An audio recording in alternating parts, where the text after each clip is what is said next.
वंदे मातरम। अखिल भारतीय विद्यार्थी परिषद रायगढ़ आप सभी का हार्दिक स्वागत करता है। हम अभी उपस्थित हैं कला एवं सभ्यता संस्कृति की नगरी रायगढ़ से 10 किलोमीटर दूर एक छोटे से ग्राम एकताल में। यह एकताल ग्राम जो कि हमारे रायगढ़ की पुरातन कला संस्कृति झारा शिल्प हस्तकला में निपुण एक संयुक्त परिवार, मतलब बहुत सारे परिवारों को संयोज कर रखने वाला यह ग्राम है। हम जब यहाँ पर आए तो हमें पता चला कि आज से कुछ वर्ष पहले तक यहाँ का 120 घर, मतलब 120 परिवार इस हस्तकला से निपुण कार्य में लगा हुआ था।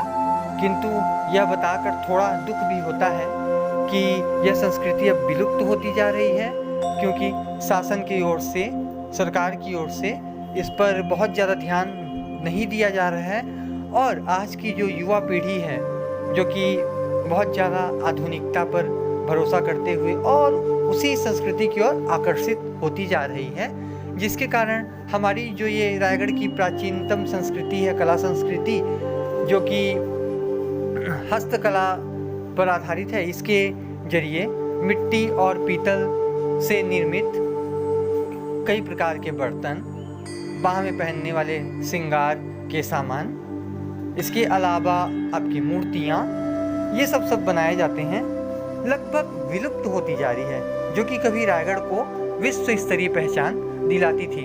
हम जब इस ग्राम में पहुँचे हैं तो हमें पता चला है कि आज भी यहाँ 5 से 6 परिवार ऐसा है, 5 से 6 घर इस गांव का ऐसा है जो कि आज भी इस कार्य में लगा हुआ है।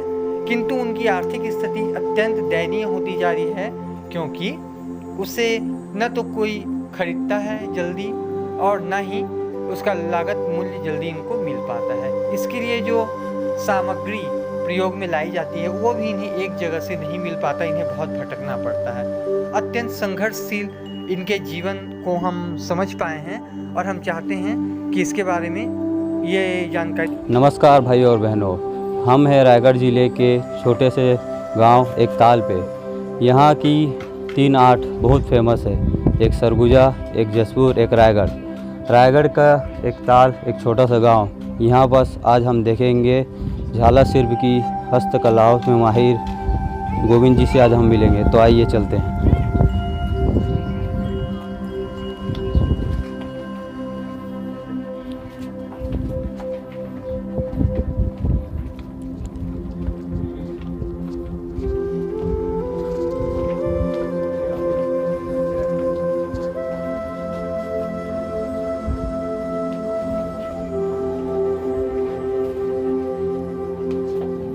जी गोविंद जी नमस्कार। सबसे पहले तो हम आपका जी का नाम गोविंद राम है, मेरा नाम धनी राम। आपका नाम धनी राम है? ठीक है धनी राम जी नमस्कार। सबसे पहले तो हम आपका जीवन परिचय जानना चाहेंगे। हम लोग झारा समुदाय से जन्मे, मेरा नाम धनी राम है और इस कला के लिए हमको, मेरे को नेशनल अवार्ड मिला है और मेरे पिताजी को भी नेशनल अवार्ड मिला है, सीपी सम्मान मिला है, मेरी पत्नी को भी नेशनल अवार्ड मिला है, मेरा बेटा को स्टेट अवार्ड मिल चुका है। इस ढोकरा कला के लिए मैं 3 बार विदेश भी जा चुका हूँ, फ्रांस, मंगोलिया, सऊदी अरब, और ये हमारा पुश्तूनी परंपरा कला है। तो अगला हम ये जानना चाहेंगे कि इसकी शुरुआत कब से हुई? ये मोहन हड़प्पा कहते उस टाइम का है, ये बहुत पुराना कला है।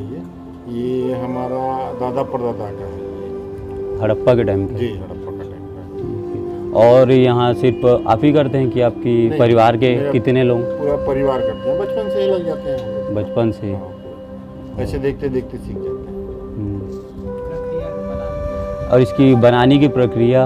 ये पहले मिट्टी का, पीली वाली मिट्टी से इसका सांचा बनाते हैं भूसा लगा करके, फिर उसके बाद उसको धूप में सुखाते हैं, फिर सुखाने के बाद में सांचे को फिनिशिंग किया जाता है, फिर उसके बाद में बछड़े की गोबर और बरसात का जो भाव मिट्टी होता है उसको पहचान के लाते हैं और उस मिट्टी को गोबर के साथ मिक्स करके सांचे के ऊपर लेप किया जाता है।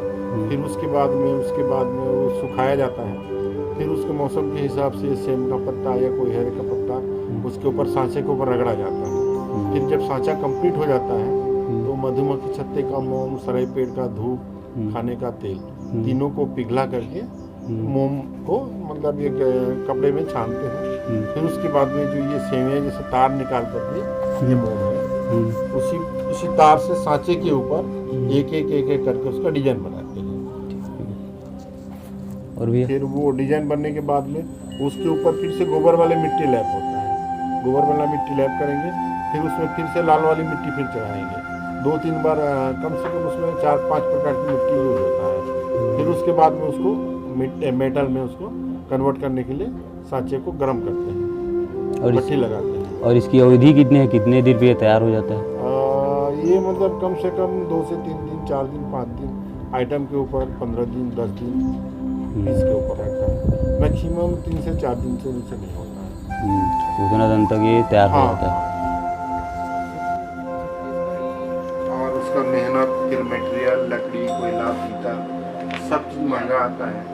तो इस वजह से मतलब लगता है आदमी को, अरे इसको बोल देंगे 1200 का, तो अरे 1200 रुपये इतना छोटा सा इसको 1200, लेकिन उसका सामने से अगर देखेंगे तभी उसका महत्व समझेंगे। और वही लोग खरीद के जाते हैं कलर का। लेकिन ये है सबसे बड़ा समस्या, वही है हमारा पूंजी की। और हमारा अगर सरकार अगर चाहे तो जैसे हमारा एक माध्यम हो, एक जगह में हमारा टोटल मटेरियल हो और एक उचित एक रेट तय हो जाए, हम लोगों के बीच में एक रेट तय हो जाए, वहाँ से हम लोग सामान उठाएं और अपना प्रोडक्ट तैयार करें।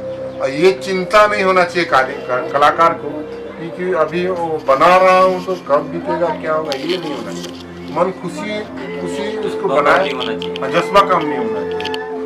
मेरा एक विचार है, जो हमारे झारा समाज में पहली बार छत्तीसगढ़ शासन की तरफ से मेरे 2 बच्चे डिजाइनर का कोर्स किए इसी कला के ऊपर जयपुर राजस्थान में, और वो लोग अभी कंप्लीट करके आए हैं।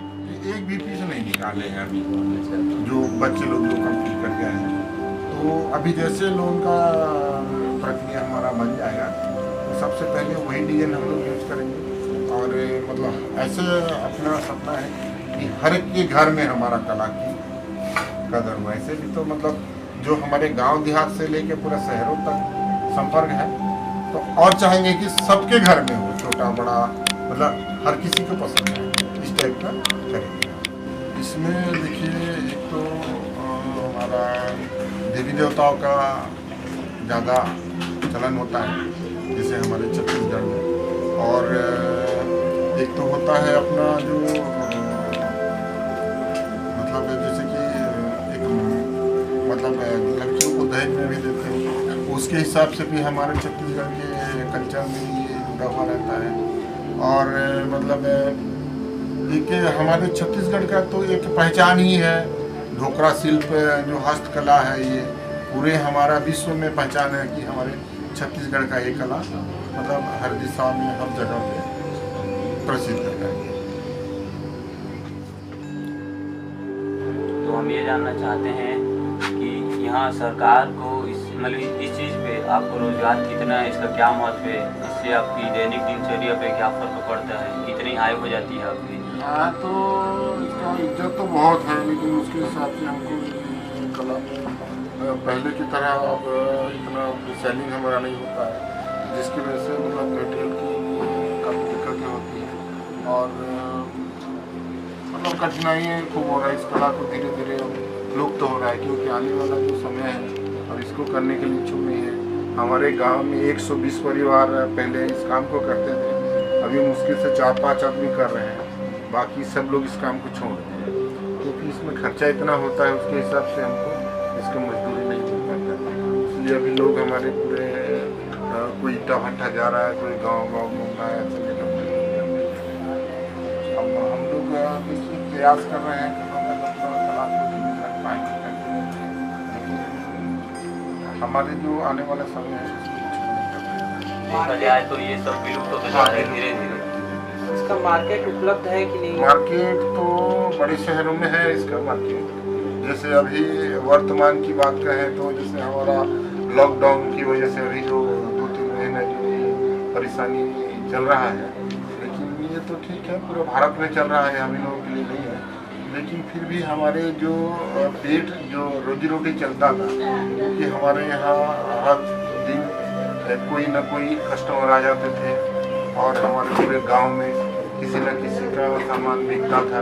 तो आज ऐसे परिस्थिति होगा कि कोई हमारा मतलब हमारे जो जितने झारा समाज के जो लोग हैं, 1 रुपया कहीं से आ नहीं रहा है, चौनी नहीं आ रहा है, केवल हमारा से जा रहा है। मतलब जो भी है अपना घर का भाड़ा बर्तन बेच भाज के अपन नमक मिर्चाई ये सब यूज कर रहे हैं।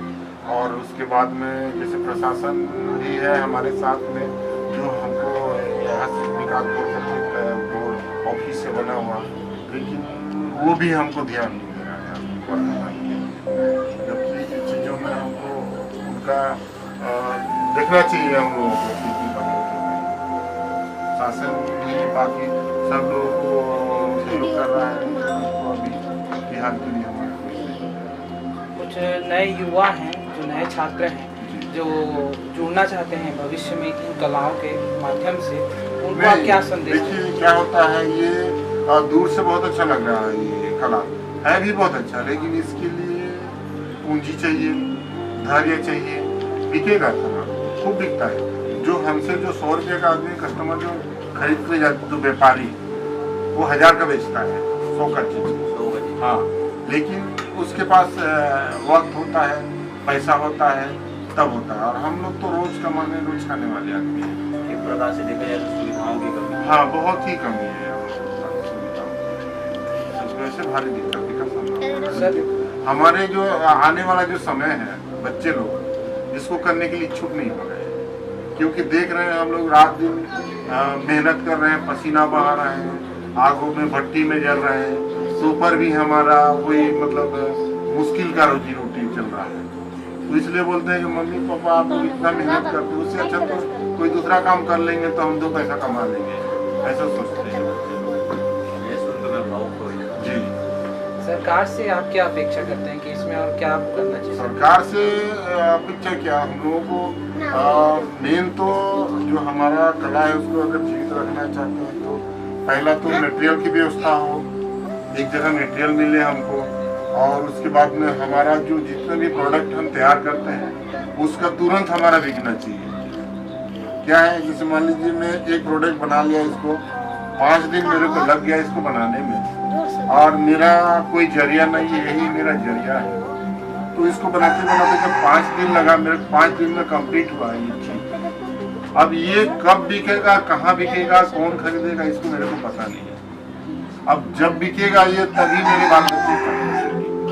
तो ये एक ऐसा जगह होना चाहिए कि जैसे हमने चीज तैयार किए तो जो भी अपना निर्धारित रेट है उस पे वहाँ पे रख दिए, हमारा वहाँ मजदूरी हमको मिल गया, फिर उसी मजदूरी से अपना रोजी भी चला लेंगे, और जो मटेरियल हमको मिला रहेगा उस मटेरियल को रिटर्न भी कर देंगे, फिर से मटेरियल मिलेगा हमको, फिर नया प्रोडक्ट तैयार करेंगे। हम प्रोडक्ट तैयार करने के लिए आप जितना भी बोले, रात दिन एक करके हम समय से पहले हम प्रोडक्ट तैयार कर देंगे। लेकिन ये है कि कब बिकेगा तो मिलेगा, इस चक्कर में बहुत, जैसे मान लीजिए कोई सेठ साहूकार से हम थोड़ा बहुत मान लीजिए ब्याज में पैसा ले आए, किसी आशा में कि चलो भाई किसी से 20,000 लिया है तो कम से कम 25,000 तो बन ही जाएगा, तो उस दिशा में क्या होता, 25,000 की जगह सीधा 18,000 में बढ़ जाता है, क्योंकि स्रोत नहीं है हमारा और उस सामान को रखने का ताकत नहीं है। तो इस वजह से मजबूरी में मतलब हमको घाटा में भी देना पड़ता है, और इसी चीज़ का फायदा बिचौलिया लोग।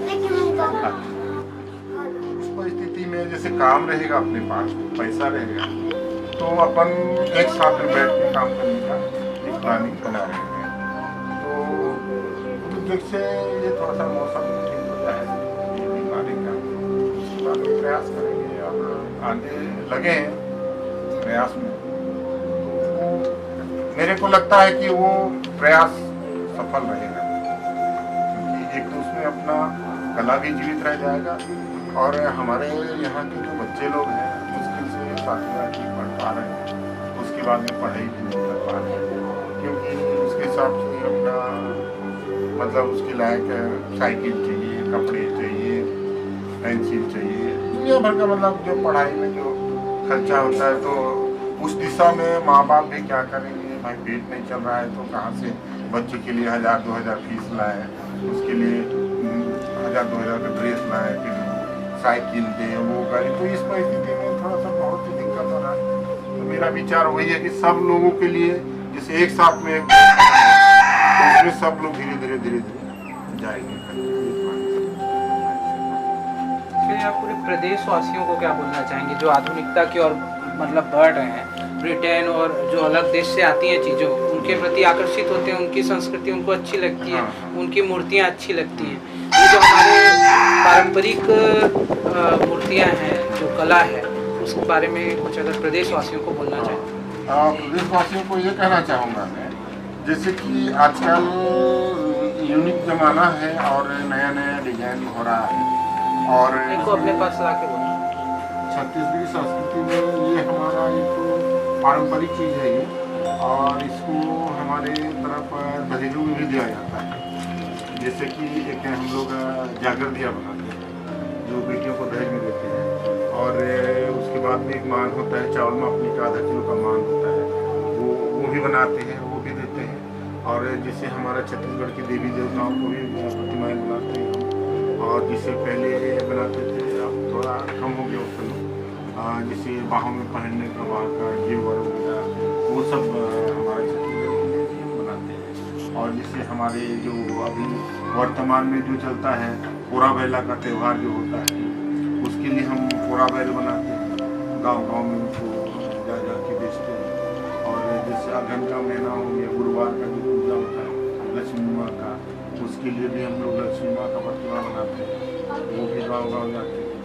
और अधिकतम मतलब गांव और शहर दोनों का मिक्स होता है। मतलब दृष्टि से जोड़ने के लिए यह भी एक माध्यम है कि आप भी इस जो हस्तकला है इसका आप मतलब अध्ययन करें और जानिए, इनसे जुड़िए और इसको खरीदिए और सरकार से